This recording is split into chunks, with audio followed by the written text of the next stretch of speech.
All right, we are live. Welcome to another episode of Roasting Marshmallows. My name is Rolf Zuid and I am your host. We are, as of recording this podcast, in lockdown again due to the COVID-19 pandemic. The Omicron variant is running rampant, so this means most of us are working from the kitchen table, or if you have the room, from your home office again. This means that entire teams are working remote, not physically meeting each other for an extended period of time. So how do you make sure everything keeps running smoothly? How do you make sure communication, coordination, and control do not degrade due to an increased distance of the team? Luckily, the software engineering industry has had decades of experience working with remote teams. Near and offshoring has been pretty common, and the lessons learned from that can be applied to working from home. And, to help us pinpoint the takeaways from these lessons, we are roasting marshmallows with Rini van Solingen, a speaker and author on speed and agility of people and organizations. Rini is a professor at Delft University of Technology, and he investigates how to make global teams hyper-productive and how to decrease the impact of distance in global software engineering. Rini has written several books on topics about changing leadership, accelerating organizations, agile transformations, and Scrum. Welcome, Rini. Wow. Thank you for the introduction. Yes. Great to be here. You're welcome. So I did a good job with the introduction? Oh man, I get, I'm going to walk next to my shoes. All modesty is out of the window. Well, I mean, because you're on Amazon with your books, and you've got some publications, and you co-wrote a few books. Well, not a few. You co-wrote one with Jeff Sutherland, for example, which rings a couple of bells, of course. And I think there are some more people, that you wrote some books with that are pretty well-known names. So I was at least thoroughly impressed. So, thank you. And today we're going to talk about my hobby, global software engineering or remote work. Yeah, for sure. Because you know a lot about that, and you teach about that at the university as well. And I think Panche has had some experience with remote working as well, because Panche, you used to have a company that did some nearshoring work for Dutch companies, right? Yeah. So some 10 years ago, I ran a company basically here in Macedonia, where I'm currently located, which I sort of escaped the lockdown in the Netherlands and flew here. So some of the perks of, let's say, offshoring and working in this digital domain. So yeah, I know quite a lot about running teams at a distance, and how to create some sort of integration and unity with the remote teams. Yep. So yeah, quite interested also in Rini's stories and obviously his research on the topic. Looking forward. All right. That's pretty cool. So let me just introduce Sylvester. So we have the introductions out of the way. Sylvester, what is your experience with working remote? Working remote? Well, for the last 2 years, I think we've been doing quite a bit of remote work. My experience is that it can be tricky to stay connected. And I think that's the thing I'm most interested to learn today, how we can tackle that, to stay connected as a company and to stay together. And what is your experience with offshoring? Offshore. Do you have any experience with actually, in the time, I think it's when you wrote your book, Rini, Scrum for Dummies with Michael Franke. I was working for a company then who sent me to India to fix an internal project. I think it was a website or something. And then I learned why offshoring, as in the typical sense, right? Here, do this for us, doesn't really work. And it's more about, what do you want to achieve? How do you make a team? And, stuff like that. And I think that was my... the typical introduction to why offshoring doesn't work. So I'm looking forward to this conversation. And again, thanks for responding to the invite after our somewhat clumsy marketing message, but we're fixing that. We're on it, and we'll make it work. Well, maybe the marketing message did work, because now... That is true. That is true, actually. Yeah. So, Rini, what exactly are you teaching at Delft University? Because, like, when I was in university doing software engineering and stuff like that, they never really taught me anything about working with other teams, remotely. So I guess that is changing because, but yeah. So what is it that you teach the students about it? Yeah, I'm working at a technical university, which means that, let's say, the majority of our students after the university, they go into business and they go to practice. It's not like that where some go pursue a PhD, but in general, they become software engineers. Yeah. However, let's say traditionally universities also really be set up as being, let's say, educational to only become an academic. And especially then we look to computer science or technical informatics, we tend to focus on programming. We tend to focus on technical sides of testing. We tend to talk about development pipelines, architecture, which is all fine, because those are the practices, the skills you actually need when you go into practice. Yeah. On the other hand, especially from a technical perspective, we tend to focus, I think, too much on those, or at least very much on those. If it's too, it depends. And we tend to forget what we would say in common terminology called a T profile. A T profile says you have broad knowledge and deep knowledge, and we tend to focus on the deep one only. So you get people with an I profile. Yeah. And I think, in general, we should know more about other technologies. So when you're a software engineer, you should know also a lot about mechanics, electrotechnics, and stuff like this on the technical side. But I think you should also know stuff on the collaboration side. Well, I'm a part-time professor, which means I have the benefit that, let's say, I'm only 1 day a week at the university, and then you can also go into a research line which is a little bit on the outside. And in fact, that's what I'm doing. So if you look to the department where I work in, many people focus on the technical sides of software engineering, and I'm also focusing on the collaboration aspect of it.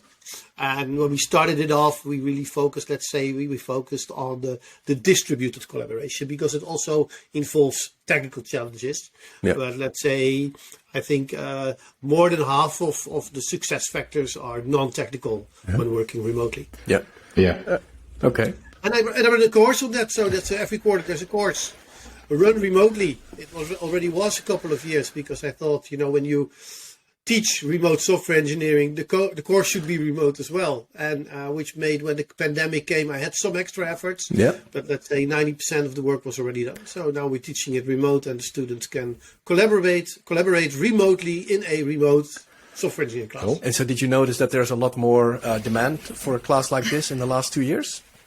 Or university processes tend to go slow. So it's a yearly class. Students make their plan a year in advance, so I can't say that, let's say, the first year in the pandemic, I've seen it dramatically in the numbers, but I could expect that, like, by this time of this coming year, the coming semester, things is going up. But the numbers are not there. Students, in some way, tend to wait to the last moment to register for a course. Not sure I was with you in your times of education. I remember I was always also late, so that's. I was already scared when you said a year in advance, but. Yeah, but roughly for the course, and they think about a little bit what do I want to do. But for the elective course, which is what I teach, most students they decide on the last responsible moment, which I think is fine. I happen to notice when you were describing the T profiling of the courses and of the skill sets, you specifically used the terms collaborative side and technical side.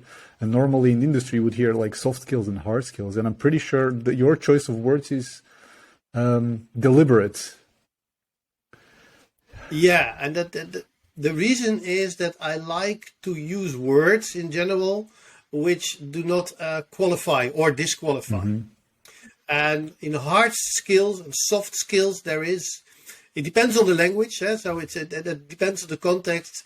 At least in my world, in the technical world, hard skills and soft skills do not level. Well, what we and which extent you can decide yourself. But I think it's not. I liked your and also soft skills are not soft. Well, hard skills are often not hard, so that's why I think the hard versus soft is not fair. I think it's both, so that's why I use different. I think we agreed, but it was just an observation of your terminology, which should be probably better adopted outside generally in practice and in the industry, because through our work, what we discover is basically there is nothing soft about collaborative skills. It's actually what most of people in our domain of work actually find really, really difficult to do.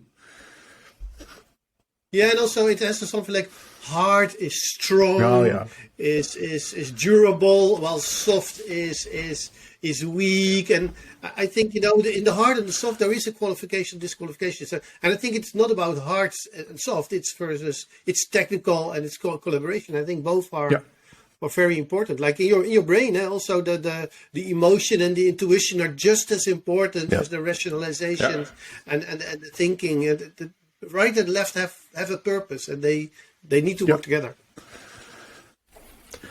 Cool. So, I read your article on AG Connect about, what we can learn about, working from home again from the offshoring stuff. Because the story you described there is, really hit home for me as well. Because at my first job, we had a development team in India, and also my manager back in the day, he asked me, can you go over there, get to know the team, and because we also had a pretty poor work relationship with those guys, because everything that they made, we felt that it's subpar, and it was never really what we wanted out of them. And then when you go over there, you find out, these are pretty decent people. They're actually super smart and really nice guys. But just the way that we work together just didn't work. And like I said, in your AG Connect article, it was basically the same story. Maybe I should repeat the story. Yeah, because that might be a good thing. Not everybody understood. No, I think there's a couple of stories to tell, but this one was really interesting. The first time I went into, of course, I knew the theory and stuff, but when I really ended in an offshore practice was when I was a CTO of a product company, and we had 4 engineers working for us in India via a partner. Yeah. And my Dutch guys were always complaining about the guys, and they were not understanding stuff, and they were I wouldn't say they were stupid, but they didn't really make use of it. But okay, we can't find people, so let's do it to India. But it's more work, and they never deliver quality. The Indian guys were always complaining, they were left out of the discussions.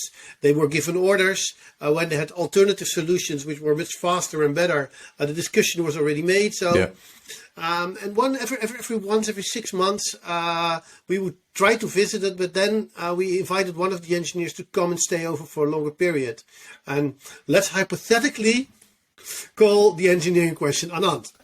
And Anand came to the Netherlands, stayed in the hotel next to the office, was there, I think, 1 or 2 months. And, smart guy, very friendly, very intelligent, great humor, brilliant work ethics. And, my engineers learned from him. Yeah. Also on technical side, he was pretty good in .NET, which was also new at the time. So Anand was really brilliant. So because it was not Anand, it had to be the other 3. Yeah. That was their conclusion. Of course. The conclusion was, if it's not Anand, it has to be the other 3. It can't be us. It can't be us. And the funny thing was when Anand went back to India, it worked for a couple of weeks, up to 3 months, and then the whole hassle came back. Yeah. And that's about the time that's the second law of Rini. The second law of Rini is that when you work remotely, you should meet at least every 3 months. You could Physically make it 4, and meet is also has some alternatives. It doesn't really have to be flying, but you have to be very close for a longer term in a mental space where you're not discussing work or in planned meetings, where you really connect with somebody. And I think on the skill level, we have developed ourselves in the last 2 years.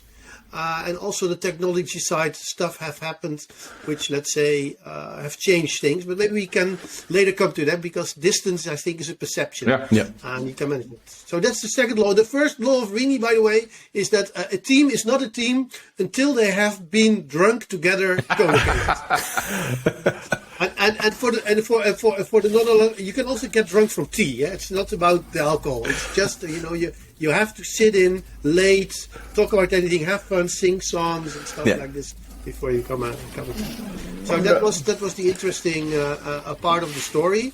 And then 2 years ago, I ended up in the current company I'm leading, and all my colleagues in the Netherlands were sitting at home.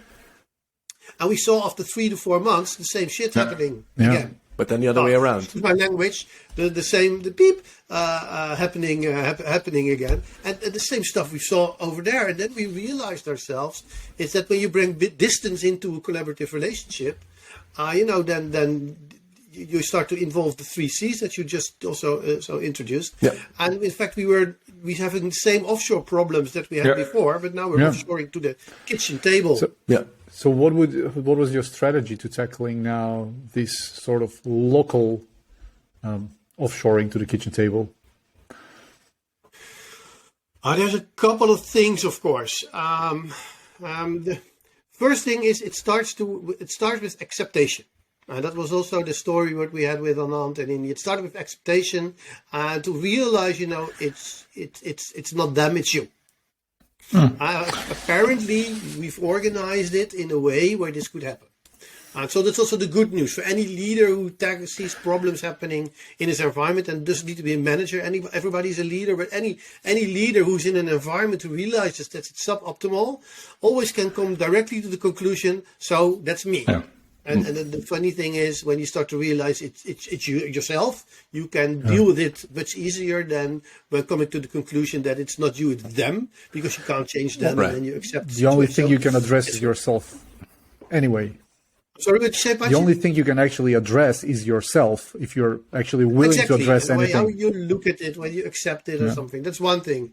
And the second thing, then you should look at, let's say, what negative influences are there from distance? Well, and the theory is pretty clear. There's books written over it. And I think, whether you do a 4C or a 3, 4, 5 dimension, it all comes back to that communication is harder. Mm-hmm. Misunderstandings occur easier. The coordination is harder because you can't see who's doing what. So you have to find out who's doing what and when. And the third thing is the control. Are we in control? Are we delivering the right stuff at the right moment? It's harder when you're not together. And you have to find countermeasures to tackle these. What are these countermeasures? Because to me, those are actually the same things that make a high productive team, right? Being able to make decisions on your own, autonomy, stuff like that.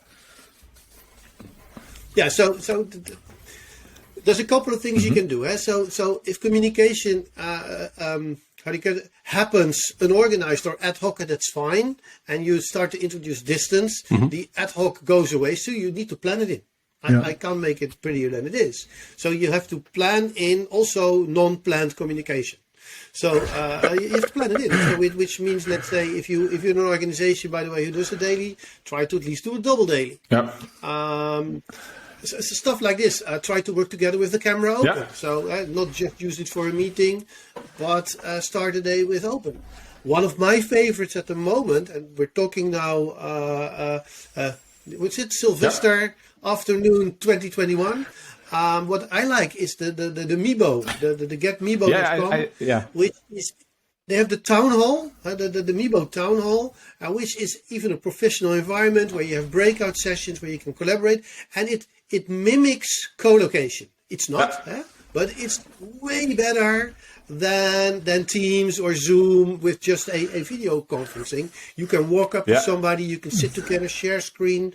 It's brilliant. So I think that we come to that point is that distance, though it's a fact in kilometers, but the negative consequences of distance are also in perception of distance. And we've worked on that. I mean, it's very logical that you and I, the four of us now do this remotely. 5 years ago, we would have joined up in the studio. Punchy would have to fly in, or bad luck, Punchy, you can join. Things change radically. So in the way we deal with each other, how the technology came into our house, how we have wired connections in all rooms, things change completely over there. But also in the environments, like the Get Meebo, but also you have Sokoko or Wonder. That's is the one we're using. That's the trend to mimic the way we are co-located. And I think these technology are in their infancies.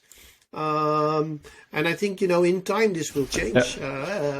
Facebook is investing into the metaverse. I'm not sure whether that will be it, but we will see technology coming up which is influencing or decreasing the perception of distance. And when we don't perceive distance, it's gone. Yeah, I still remember that. Actually, when we started using our virtual office, we also created offices for a few of our clients. And the funny thing is, you can just walk to a client. It's kind of like a game, of course, right? And you're instantly there. And that affected that stayed with me. So I'm not getting in my car. Yeah. I'm not scheduling a meeting. I'm just walking over there. And hey, here I am. It was brilliant. Yeah, but nowadays you get into the office and you turn on this system. Yeah. And it's still a mental thing. Oh, I have to put on the video conference, or I have to. But I think in time, if this becomes really part of our being, it's just, it's the first thing you do. Now you log into your laptop or your PC, but then you log into the virtual environment. Yeah. And I think, then the new thing gets away and it becomes part of your life. And then you actually start to decide, for which purpose will we travel. And I think we can learn from, there are companies who started asynchronous from scratch. Yeah, like GitLab and the likes. Yeah. Yes, exactly. So whether you can transform that way is another discussion. But I think at least you can learn their lessons, and they still meet. It's not that they never meet, but they meet for the purpose of having the physical bodies of the employees being together. Yeah. And they would consider it a waste of doing a meeting when you're together. Exactly. Because we don't have to fly together to have a meeting. So let's use it for what it is, to have a drink, to do some sports, to play a game. But still, whatever I've had a few virtual drinks, and it is different than being physically in a bar somewhere having a drink with your colleagues. These virtual drinks it's cool, but it is different. But maybe it's just me getting used to the idea. But yeah, but it also depends what we're still learning. Yeah. So for that, the first time you do something, you're the worst at it. Yeah. So of course, the first virtual drinks will not be the greatest one. The first ball where you went to in real life was also not the best one. Probably not. You have to. What are these unspoken rules? How does this work? If I get a beer, I get a beer for the other guy. Hey, I'm now virtual. I can't get. This is strange. You have to get to that. But I can tell you the story that a year ago, one of my best friends turned 50. And it was in the midst of the lockdown in the Netherlands. We couldn't go anywhere. And normally we would go for a weekend away or for a night away, but it wasn't feasible. So what we did is we sit on the Mibo on the island, and we did a beer tasting contest. Oh, okay. We did some preparation. So we had to order 5 types of beer. We had to take the etiquettes off. We had to send them to the people. Don't open it. So at the same time, we would open the bottle, drink it together. The strange thing was, after 5 Belgian beers, of course my perception started also being a little bit influenced. But I really had the feeling I was having a night out with my buddies. That's true. Yeah. I knew the guys before, so it's also this different thing is, do you know the people that you meet in virtual environment or not? Yeah. The craziest thing, Rolf, was when we stopped. So when the session ended. Because what happened? I was home immediately. Yeah. I'm 50 years old. How many nights out did I have with the guys? How often did it never occurred to me that when I drank my last sip, I walked out of the bar, I was home immediately. Yeah. Never. And even sometimes the road lasted longer than on the way to the car. But now with one push, I was home. That was the point that I also, again, for me, got the remembering. Distance is a perception. Yeah, it is. Yeah, I think I don't think that one could and will fully replace the other one, but I think it should be it's a different experience of socializing with one another, which has its ups and downs. I think just being in a bar with the whole atmosphere of a bar, surrounded with also other people, the bar chatter, the smell from food being brought to our table, going to the dirty bathroom. I mean, it's like part of an experience, right? It's not the dirty bathroom we can arrange for you. So you have to go there for that experience only. And it's one of the strange things is that, like you mentioned that you go to the toilet. That's one of the funny thing that I think with these virtual meetings. When you have a bio break, everybody turns off the camera or something. Oh. Yeah. It's like, when you go to the toilet, you put a bag over your head. It's. Well, we had a few occasions. You can walk out. It's a strange. You can leave your camera on and walk away. We had a few occasions where people kept their mics on and the headset and just walked to the toilet. So that's a bit, yeah. Yeah. Let's not go that way. Yeah. But I mean, we're talking a lot about distance now. But one of the other things that I experienced, at least, which was hard for me to get around, was a difference in culture, which of course you may or may not have with your current company. When we're saying like, oh, we're just going to work from home, then there might not be a huge cultural difference. But at least with the team up in India, we definitely had some cultural differences. So how would you approach that? Oh, that's a great story. That's a great. Let the short version. Okay. The short version, Rolf. There are different types of cultures. Yeah. And national culture is just one of them. Mm-hmm. And it happens to be that there are other cultures which are pretty much more stronger than national culture. But if you don't do anything, people then they run home to mommy and daddy, what they learn from. So one of the things, for example, which is stronger than national culture is the company culture. So in fact, it can happen that you have a company culture where it's okay to say no, even when you're from India. Yeah. While we hear Indians cannot say no, they can let you juggle their head. No, also Indian people can say no, of course. But they've learned from their mommy and daddy that is impolite.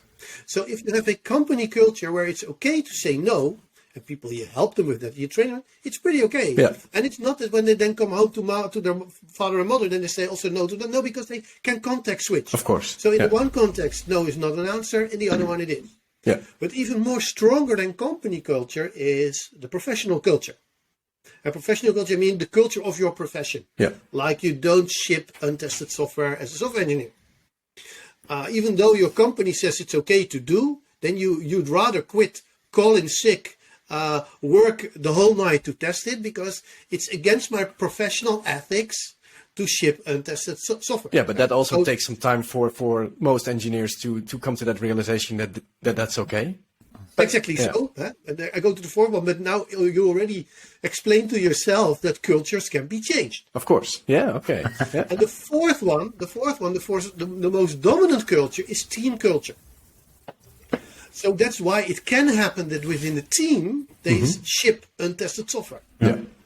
Even though it goes against their professional ethics, the team culture can still be stronger. That's why gangs, etc., or why small groups of people can be so strong.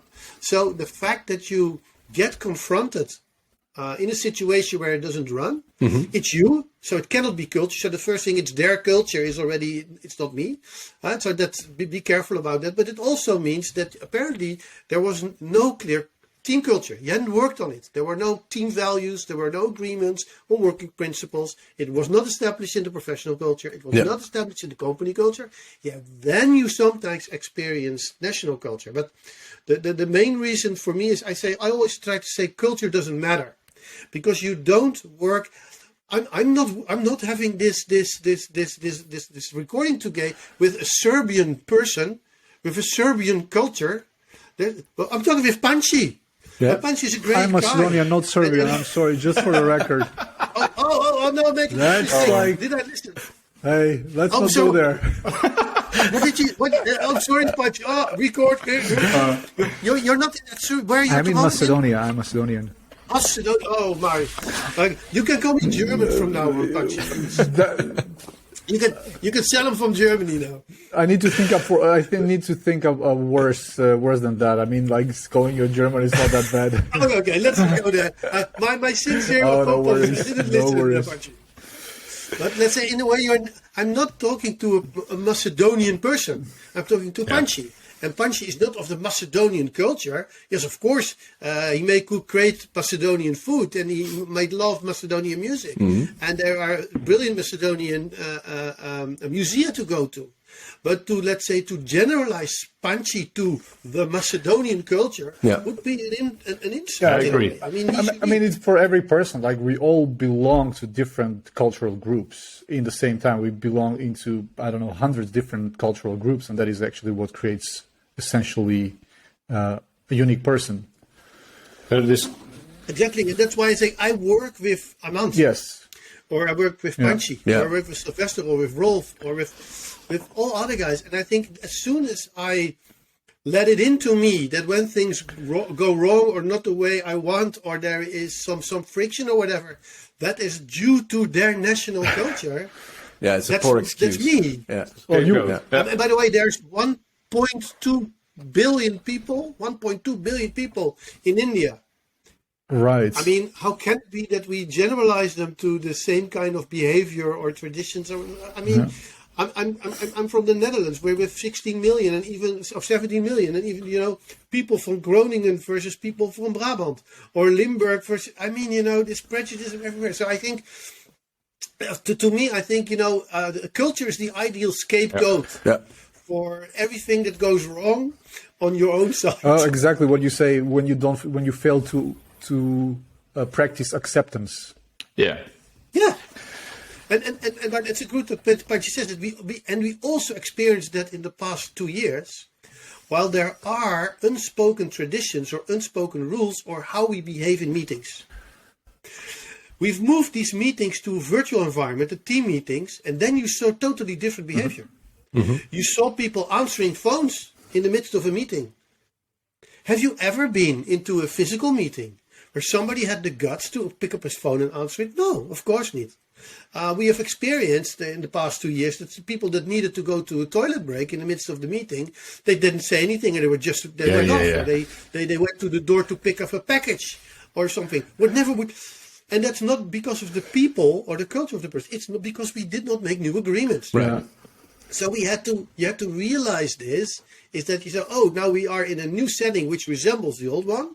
So some of the rules may still be valid, some we can ditch, but we have to add a few. We probably still need to figure out exactly what those patterns of collaboration are. So anytime you feel something, say, I believe this is not right. And maybe you can even feel the other one is doing something stupid, or I don't, but then it's also you. That you realize, because I think that it has to be me, then you can always say, something's happening. Are we okay with this? I feel a little bit awkward in this situation. Am I the only one? Yeah. And if it's not, what can we agree? But then it's also about speaking up, right? Addressing the issue. Yes. And I think that could be part of your culture or principle or whatever you want to call it. But yeah, okay, but then let's say in your normal working routines, there are all the reflection moments. Whether you do a retrospective when you work a Scrum, or there are moments in which you reflect, or even when it's over a beer. It is, though, a bit more difficult in virtual settings for people to speak up. We are not that attuned to. Normally, if we're together, we could just see sometimes body language that somebody want to say something, and here when somebody's talking, it's kind of, you don't want to interrupt them. It's more difficult to interrupt. So kind of things go, people are like, okay, I'm just going to, Yeah, but the tooling, many toolings have solutions for that, right? Like you can raise a hand or, you can type something in the chat. But I'm not sure it's a tooling, right? It's also about getting to know each other on a different level. Like, well, we know each other kind of now, right? So we know how to talk to each other. We know how to read faces, stuff like that. Yeah, I even know the difference between Macedonian and exactly. I just remember a story about this, Sylvester. So, I thought you were finished. That's fine.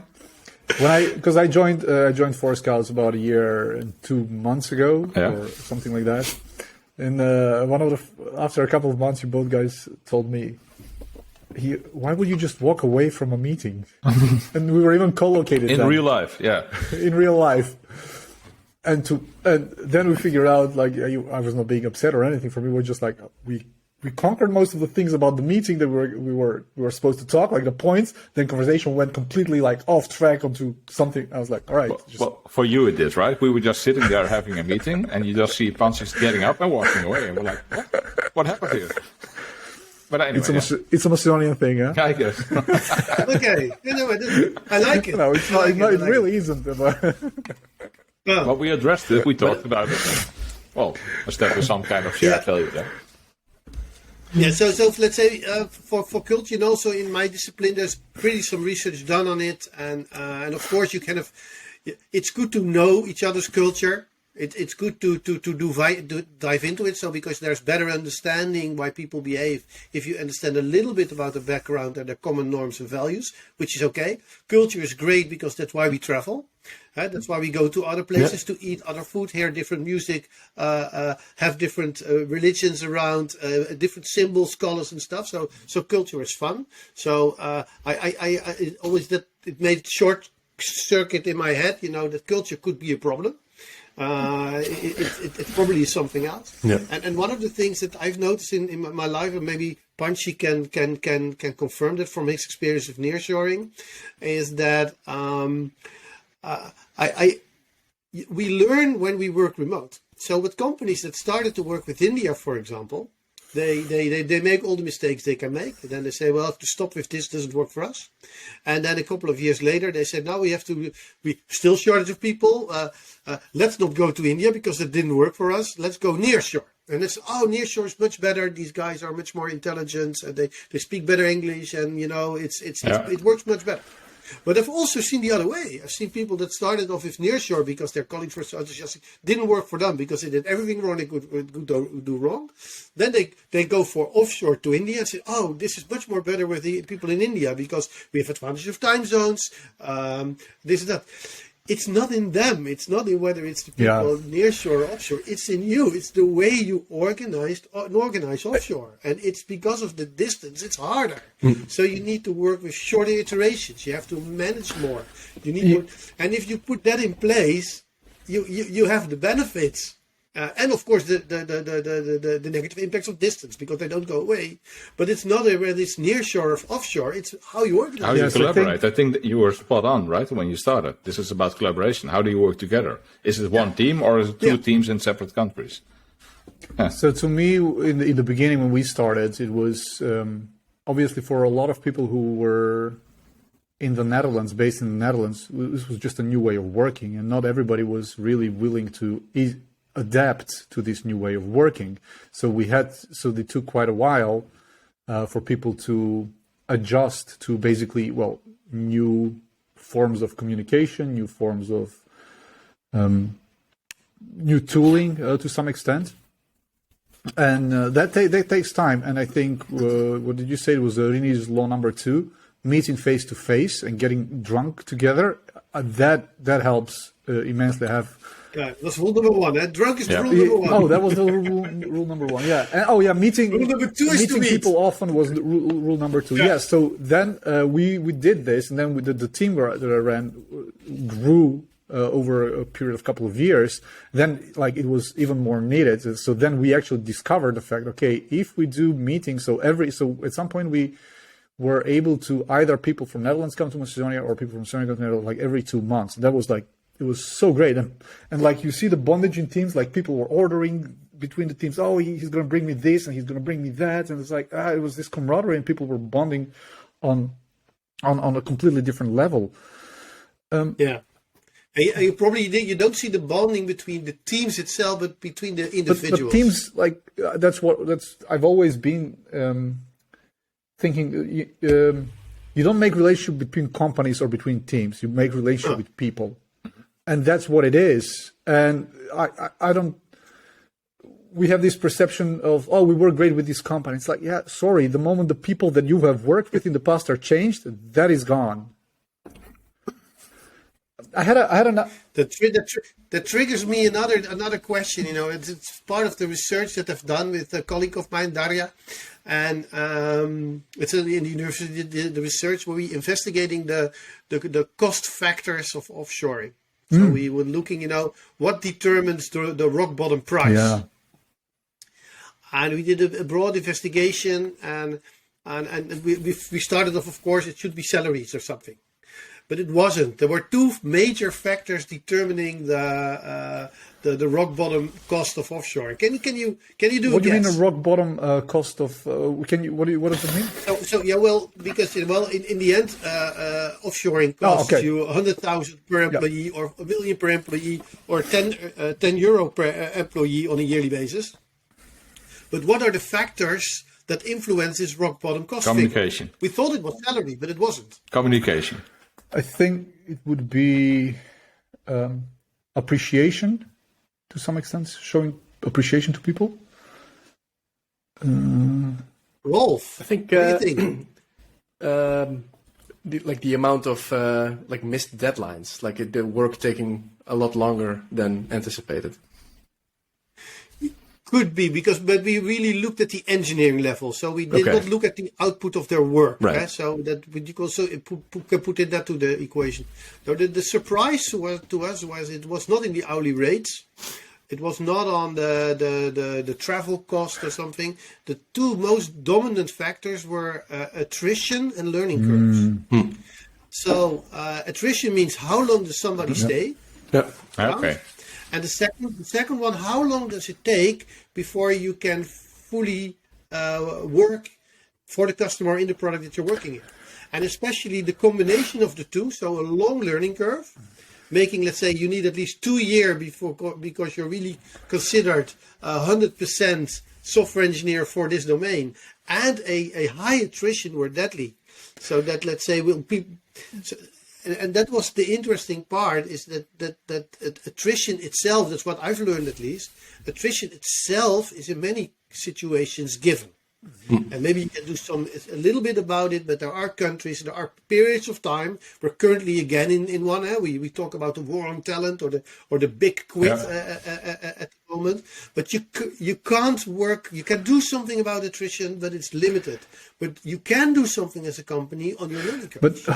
So you can do something regarding the way you organize work, the way you set up the product, how the architecture is given. Is that, let's say, the scope of an engineer that he has to have knowledge about to be impactful or effective can be really big. You have to know everything first before you can do a single change. Or can we shrink it that the focus becomes much more tighter, that you say, well, you can be valuable for our company in a much shorter period of time. And because of that, we are less dependent on you because what if you know, so attrition itself again becomes less of a burden. But you mentioned that this was the factor for determining rock bottom prices for cost for nearshore. Is it? But it's not. Is that only for nearshoring? I would imagine for any. No. Offshoring. Okay. For remote work, so we did it in an offshore setting, but we were really investigating the rock bottom cost factors, and for us it was really a surprise that this combination of learning curves and attrition determined the cost. So in fact, to which country you offshore does in fact not matter. It matters, how high is the attrition and what can you do about the learning curve. And if you shorten the learning curves, maybe hiring locally could still be rock bottom more cheaper.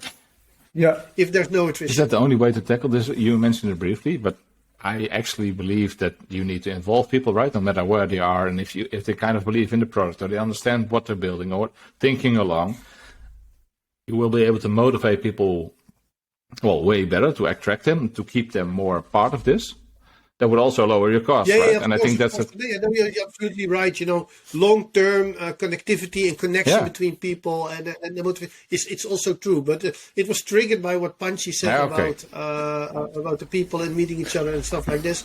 That triggered this discussion to me. That when we narrowly focused on what does a software engineer actually cost, what is it? When we did the decision between nearshore or offshore, we found out that it's not the offshore location and the height of the wages. It was something completely That's interesting. different. Yeah. I have a question that started from the beginning that's been like in the back of my head. I didn't find the right moment to ask it. So, Rolf, you also mentioned the story of yourself going to India and your perception of the people that not being, let's say, good enough or on par. Rini, you mentioned your own story regarding that. My experience has always been, in the beginning maybe there was, but we quickly were able to surpass that. But there was one barrier that always remained, and that was the client-facing people. So most of the time you have, to some level, some business decision being made in the Netherlands, and then the people that were offshore were doing more of the operational type of work, whereas, let's say, some business analysis or product ownership was always done locally. Now, since COVID has hit, since, let's say, the unthinkable of letting people work from home has happened, maybe this gives more chance for people from in these near shore locations to finally take up all those roles, and those barriers have been lifted. Have you seen yourself, Rini, experience examples of this? Because I haven't myself yet. No, I think you're spot on, and I mean, the only factor that still then remains present is time. Yeah. So the time zone differences. One of my best friends works for an American company. Due to COVID, he already was in doubt, should I go back to the Netherlands or not? Due to COVID, remote work and working from home was mandatory. So in fact, he's living back in the Netherlands now, and he has adjusted his daily schedule. Yeah. Nobody noticed. Yeah. And I mean, and so I think that will happen. It will happen. And I mean, I hear more situations where companies, due to COVID, now say, well, we now focus on the global workforce. Yes. And the ones that were a little bit distributed now say, maybe we should go for asynchronous. And also focus on the global market. It's a lot easier also for the global market to accept global suppliers in this. Yes. Depending, of course, on the market they are supplying, because I mean, there are still country laws and stuff for the stuff you're delivering. And so it's not, let's say, that a bookkeeping package from the Netherlands can automatically be shipped to India and be used over there, because the tax laws and stuff are different and stuff like this. So in that sense, we should be careful just to say, everything is fully global. But I do agree, that from the workforce perspective, especially in knowledge work, I mean, there's no limitation. A time zone could be one, or sometimes language. I mean, we're talking to the English with each other, at least a bit of stone cold English doing our best. From my side. But I think, also in the language, I think we should not forget that has a certain factor. Of course. I am now also today looking for certain words, and I'm pretty okay in expressing myself in English. Still, I can express myself in Dutch better. Sure. And I think that still, and when you work for Dutch customers, sometimes it's easier to talk Dutch, and not because that's the preferred language, but that's the level of the language and the nuances in the wording. Of course. You can communicate stronger and better. Yeah. So about the location of your friend, because during the whole pandemic, I've been at 2 customers, and at both customers there were examples of employees at that company that said, like, I wanted to work from another country. I have to work from home, but I have to do it from the Netherlands. I cannot do it from, like, I don't know, like a tropical island somewhere. Like, the company rules just don't allow for it. Exactly. So, but I think that's a matter of time. And I mean, right. What is work? And I think, there are some models about that. Let's say, and the first stage of remote work is playing office. So you have to log in at 9 and log out at 5, and we measure the amount of keystrokes during the day or something. No. I don't believe in this, but Right. that's what's happening.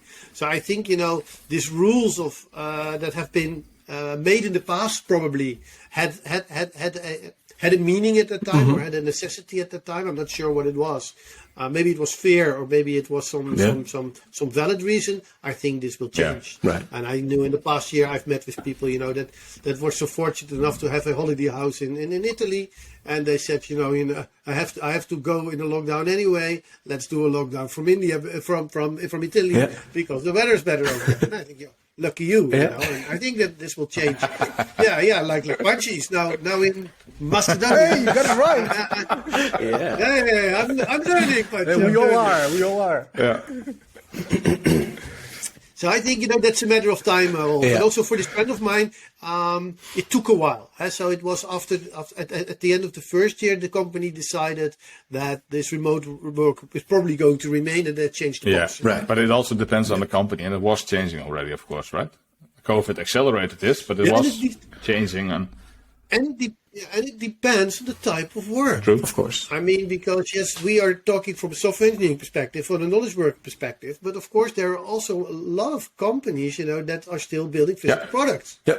And Difficult to do from home. Like you have in Eindhoven, you have this Lightyear company building a car. How would you assemble a car from home. We're not yet that far. No. And those surgeons can operate via robots. We are not yet that far that the patient and the robot are in the hospital and the surgeon is in his holiday office in Italy doing the operation. Not yet. Yeah, man. But I believe we'll get to a stage where that's feasible. And Rolf, if you could, I don't hope so, but suppose one day in your life, 10 years from now, you have to undergo a serious surgical operation. Yeah. And you can choose. It will be a robot operation. Mm-hmm. But either it's the best Dutch surgeon who will do it from the operating room managing the robot, or you can have the world's best surgeon on the level, the number one, but he will do it remote from New York. Okay. Well, then it will probably depend on his internet provider. Yes. Actually, I would go one step further. I would expect the robot to come to my home, right? Maybe even then, if you can create the how do you call the this? environment, the operating environment, the environment, the bacteria environment. Maybe the surgical room is on the car and it drives in front of your house. Exactly. Makes sense. So I think one thing that I've learned is that you should never predict the future because you're probably always wrong. Yeah. But what I do remember that if you take a delta to the past, so you know what's feasible 20 years ago. Mm-hmm. And then you look at that delta. You say, suppose we will have the same delta towards the future. Wow. Then it's impossible to predict what will go. Anything is possible. And I mean, especially with remote work, because in my field of practice, there were a few remote software engineers. That was the scope of the study. Yeah. Now we have billions of people working remotely. So the developments in there, they will go with lightning speed. Yeah. We haven't seen anything yet. And I mean, the new generations, they are equipped for it. My daughter did her education from bed. Yeah. Why get out of bed? Just keep your camera off and study from bed. Yeah. And I was, of course, judging it, but I thought to myself, well, if I could have done my study lying in bed when I was young, how cool would that have been? Well, I don't know, because when I did my studies, I was still living at my parents' house, so I did not rent an apartment in the city. And looking back, I kind of regret it. I would have liked probably to have maybe 1 or 2 years of the student life, but probably not in the best interest of my study, but more to just hang out and drink beers. So I guess nowadays these but that you do in the night, Rolf. Exactly. The day you're in bed attending the lecture. But Rolf, that would have fully focused on study, developed your technical side of skills, and being in the student in the university world would have developed more of your collaborative side, maybe. Yeah, there's a lot of maybe get drunk together. I'm gonna remember this one. Exactly. Yeah. All right. One last thing that I was wondering about, because we're talking a whole lot about all the tools that might be there and the things that you have to work on with your team. But one of the tips that you also give are really short sprints. Of course, that's assuming that companies are doing Scrum. Of course, maybe not all companies are actually using that. What would be an ideal working situation for, in our case, software engineering teams be in terms of working together? Because there's also mob programming, pair programming, trunk-based development, continuous deployment. What would, in your vision, be the ideal remote working situation?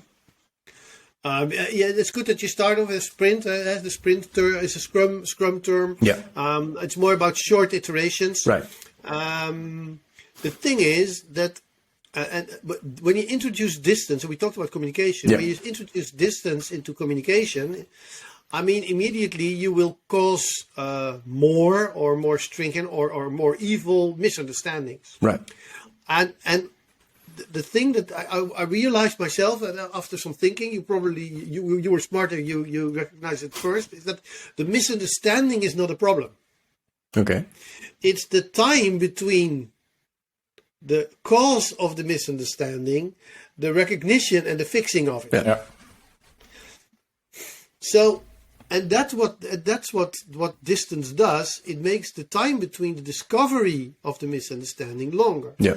And that's why, in the past when we were offshoring or nearshoring, and we would send specifications to India for 6 months of work, and then after 6 months they would come back with everything that was wrong with the specification, which they didn't understand. And in the meantime, the environment changed. That was not. It was again the setting. It was the time between asking and delivering and getting the feedback and finding it out. And I think, if you look what Agile has brought to us, and maybe triggered by Scrum, and let's get it off all the hype and the bogus. If you go back to the core of it, it's iterative delivery. Yeah. And it's me, having an idea, trying it out, see if it works. If it works, fine, we've learned. And if it doesn't work, fine, we've learned as well, and let's fix it. Yeah. So the shorter the iterations become, the better it is. So I don't believe that teams, that started to work with Agile, that let's say, Scrum is their end state. Right. I think they will take several of the skills and the mentality and the mindset into, and then they continue. Whether you call it DevOps or you call it continuous delivery, I don't really care. But I think in the end, it will be continuous shipping, continuous delivery and stuff. But it will be continuous experimentation. Yeah.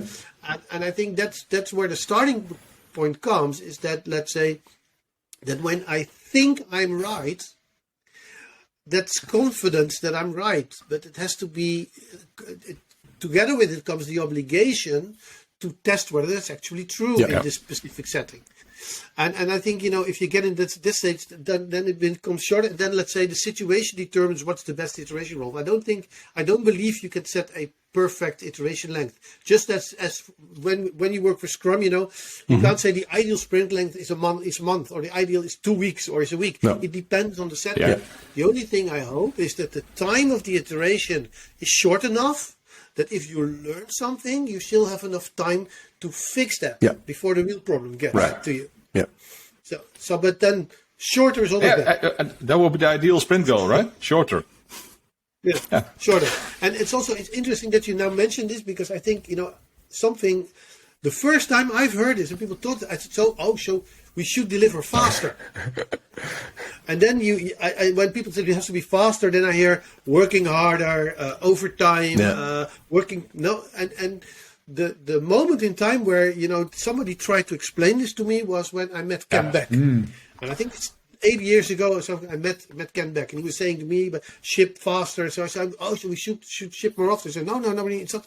It's the other way around. I said, the other way around. And he said, well, you should look why it takes now so long. So you should look at the factors that hinder you from shipping faster. Yeah.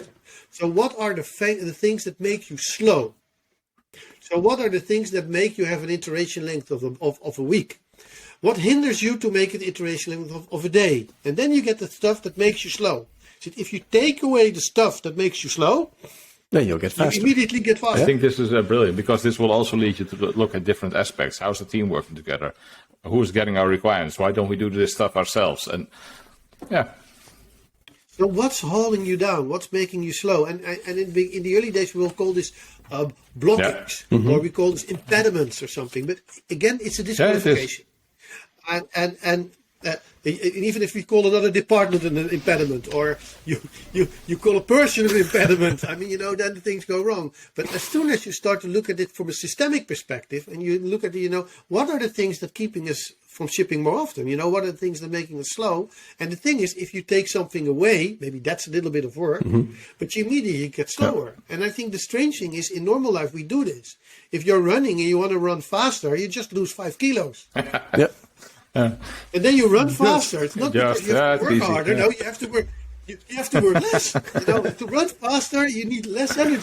It's a brilliant system. Yeah. But that's the way to look at it. So short iterations are almost obliged when you work remotely, because of the impact and the number of misunderstandings. Yeah. The misunderstandings will be there. And it's okay. They were already there when we were in the office. Only then, the time between the cause of the misunderstanding and the fix, it was so short that we often didn't even notice. Right. Sometimes it wasn't even feasible, because in the discussion that we had and working together, the stuff got fixed.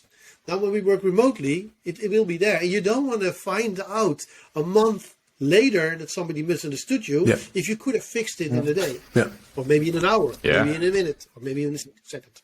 So the iterative working, I think you cannot work remotely successfully if you're not working as iteratively Well, I as think possible. it kind of makes the problems more visible, but the same problems exist in real life, if you will, right? So a sprint length should always be shorter. Remote, it makes it even more clear that it should be. But I could actually imagine kind of like a 24-hour mob programming session going on, right? People joining from all over the world and just continuing with work, staying in flow. I think it would be brilliant.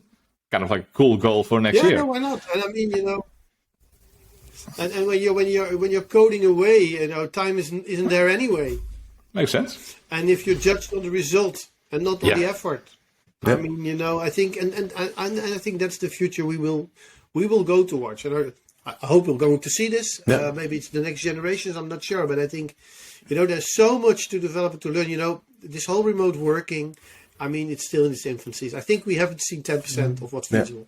Well, if I can speak personally, like I live in the north of the Netherlands, near Groningen, and I've had a lot of clients in Utrecht and Amsterdam and Den Haag and stuff like that. So I'm kind of used from working remotely. So I hope it is here to stay and to become, better and better, because I have a self-interest in that regard, that I like working for those clients over there, but I like living where I live, and I find it a very nice way of working, at least. Yeah, and I think it will. I think this will become the de facto. And of course, maybe sometimes you have to travel. Sure. Maybe they travel to you because it's beautiful up north. So I think that we live in interesting times, and I think though all the personal dramas and all the things that happened, you can't say that COVID is great. Of course not. It's personal dramas and all stuff over. I think but it did help in building a skill set in the digital transformation of our society, which, let's say, we will look in hindsight 10, maybe 20 years from now, we can really pinpoint, when did we really speed up, when did we really accelerate it, and we'll pinpoint to the COVID. Right. The next revolution. Sure. Yeah, whether it will be a revolution, that's for the historics to determine. Still, I got quoted, I think right? for sure that will point to this period. Yeah.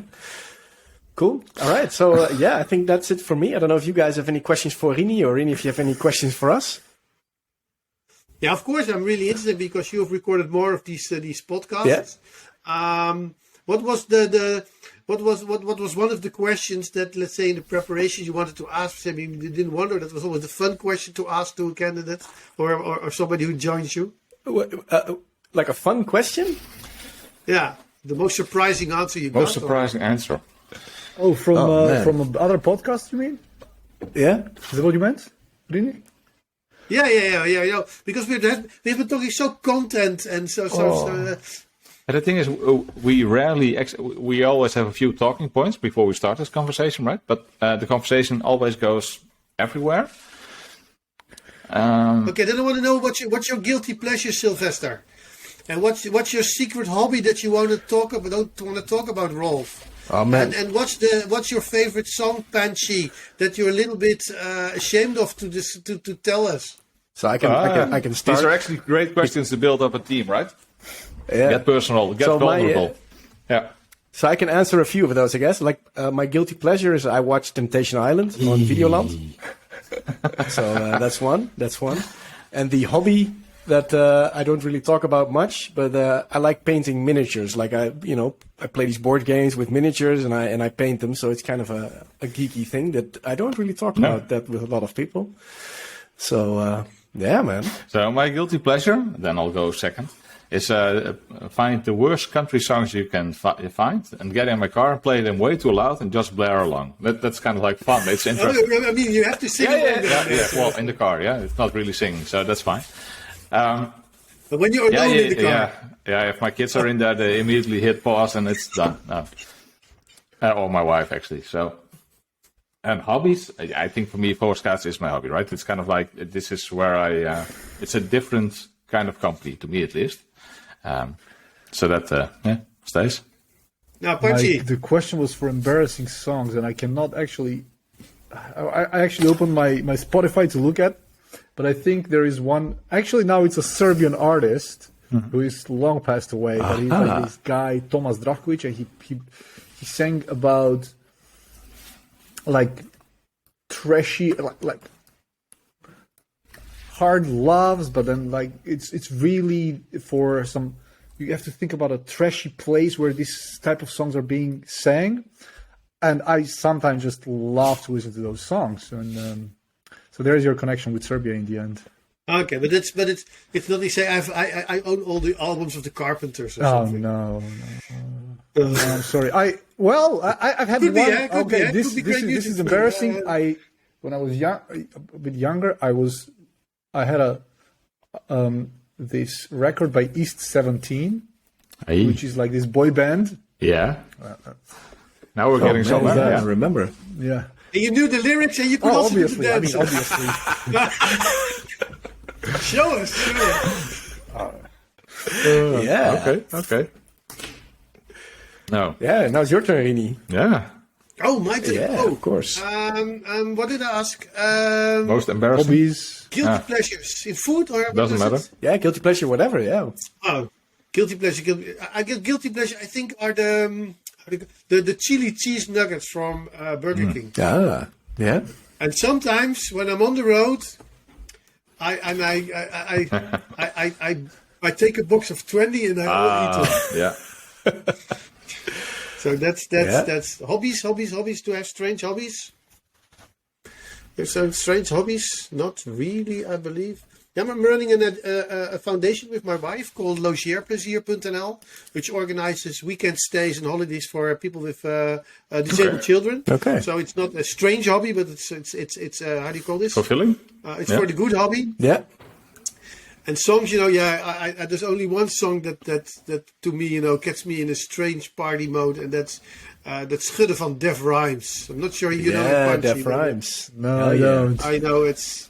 In fact, when I turned 45, my wife, how do you call this? Hired Def to come and sing it. Oh, brilliant.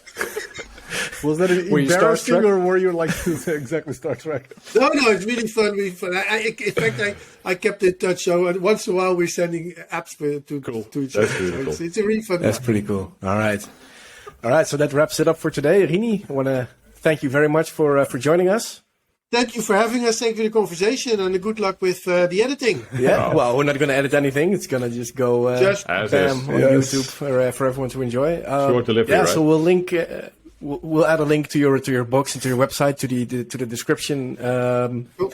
So if there's any other thing you would like people to know, that we can put it there. Like I don't know if your Twitter feed or whatever will.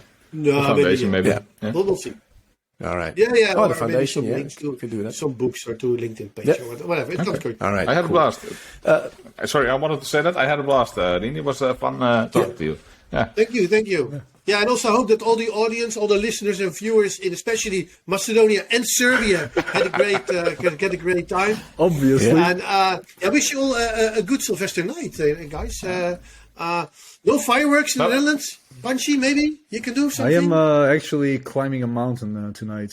I'm climbing to 2,000. Climbing a mountain. So meters. take care. Yes. Be careful. Be careful. Yep. Also climb down. Take some champagne. that'd and be- Exactly. enjoy the new Yeah. year, All right. guys. 2022. Yeah. It Thank will you, be a Rini. blast. Thank you, Rini. Best wishes, everyone. Bye-bye. Thanks a lot. Thank you. See you later. Bye-bye. Bye bye.